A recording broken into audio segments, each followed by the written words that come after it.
the legitimacy and the mandate na bitbit ng kanyang pagiging pangalawang pangulo ng ating bansa. Kumpara na nakatali pa ang kamay niya dahil siya ay nasa bahagi pa ng gabinete ni Marcos Jr. So mas malawak ngayon ang kanyang magiging political spectrum of sharing her opinions tungkol sa mga nagaganap na mga matitinding issue sa Marcos government. Ngayon may direktang tanong dito sa iyo. Will the Vice President become an impetus factor that can trigger a broader protest movement and a wider people's discontent against the Marcos government now that they can have, she may or she may not accept it, she may or she may not want it, the Vice President, but people will really clamor for her because of the constitutional mandate and sovereign will granted by the people to her in the elections. She becomes now a very prominent figure that will become a rallying figure into the formal opposition movement and even to towards sa pagkakaroon ng isang matinding pag-aalsa o pagtutol ng mamamayan sa mga tendensya ng digmaan, authoritarianismo, diktadura at mga kagarapalan ng gobyernong ito. At ngayon ay may pwedeng silang takbuhan ang mamamayan sa figure ni Vice President Sara Duterte, although they were already inspired by the presence of former President Duterte. Congressman G. Well, Eric, this is nothing new. History repeats itself. Ika nga eh. Ibig sabihin, ang mga kaganapan noon sa panahon ng EDSA 1 at EDSA 2, kung saan nag-gravitate ang mga tao papunta sa isang political faction at nagkaroon ng alternative in the social movement and protest movement, nakikita ba ninyo na pwedeng mangyari ang possibility of a repeat of that kind of movement ng taong bayan sa Pilipinas? There is no doubt that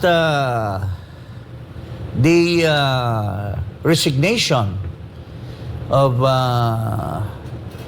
the Vice President will precipitate an action on the part of many Filipinos who are suffering from the incompetence, the lack of action, yung kahirapan, yung corruption, gutom, and everything. This will precipitate. Kasi this is nothing new, as I said, dahil nangyari na kay Gloria Macapagal-Arroyo. Remember, GMA was the Vice President. In fact, the people rose in a legal action by going into the EDSA 2 process. So we don't deny the fact that this can also precipitate an EDSA 3. Meaning this can be a turnaround factor. Yes. Sa almost 2 years ni Marcos Jr. na nakikita at nararamdaman ng taong bayan, undeniably, hindi siya nagpapatakbo ng gobyerno niya. Tsaka sabihan natin ang ating mga kababayan na EDSA, people power, is not prohibited by law. It is free expression of the people's Direct sovereign will. Direct sovereign will, because they no longer believe in the existing government. Klaro. So, this was upheld by the Supreme Court. Yung kay Cory, and even yung kay GMA, which became a Supreme Court jurisprudence. So, wag tayong matakot na sa tatakutin na because people power has become part of the law of our land. Yeah. Internationally, in fact, it is recognized. pinagpalakpakan pa nga si Cory Aquino ng mga congressman at senador sa Amerika for driving away a dictator. Tama. Di ba? Oh, so, with the presence of the Vice President, and we're hoping, no? We're not making a conclusion or parang inuunahan natin sila. Pero, ang hinaing ngayon ng tao ay orphans po kami. Yung tatay nyo, Madam Vice President, medyo may edad na, pero mahal pa rin ng taong bayan. Pero mas maigi siguro, Madam Vice President, na samahan nyo siya dito sa laban. Maganda yung tinuran po ninyo. What makes the difference, mga kababayan, of a presence of an active and sitting Vice President like Sara Duterte to be part of a people's movement to question accountability, to demand accountability, transparency, competence, and integrity to the office of the President for a serious betrayal of public trust, failure of leadership, incompetence, morally bankrupt na uri ng pamumuno, ay ang legitimacy na bitbit ng kanyang opisina sapagkat siya ay constitutionally mandated to become a legitimate successor to the office of the President once people will uphold the legitimacy of her succession sapagkat ang Pangulo ng Bansa ay hindi nagpe-perform ng kanyang mandato. So, mabigat ba ito, Congressman Jing, na pagpumunta at mag-decide si Sara Duterte to lead the opposition movement and unify all opposition forces to the rising tyranny, authoritarianism, and madness for war versus China na binubulid ng gobyerno ni Marcos? Will it become a force to reckon with sa bahagi ng Marcos government at hindi niya mapipigilang dadagsa at lalawak ang pagkilos ng taong bayan? Unang-una, let's look at this on a perspective.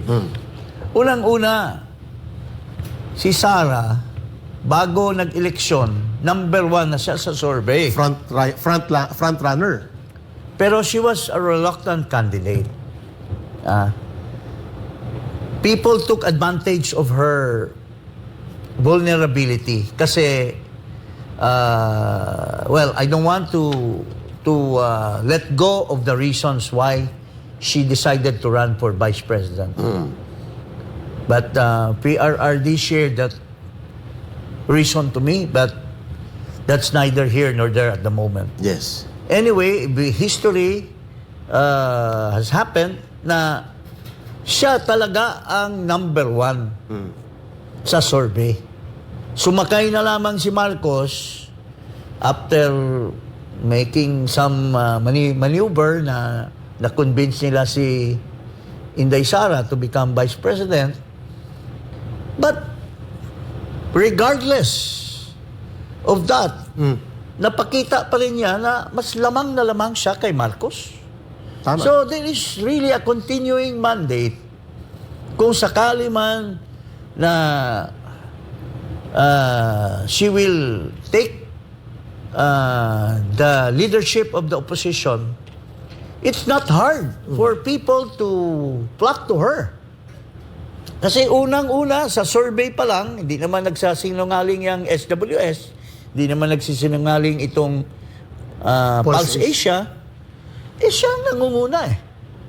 So, pwede mo bang sabihin na ang opposition ay namimilit sa taong bayan para sumama sa kanila? No. It will be a natural force for people to flock to her because sa survey pa lamang, pinapaalam na ng taong bayan na we trust you. You have performed so well. So, pagka eventually, if she decides really to lead the opposition, it will become a success. Malaking factor yun, no? Magandang pananaw yun.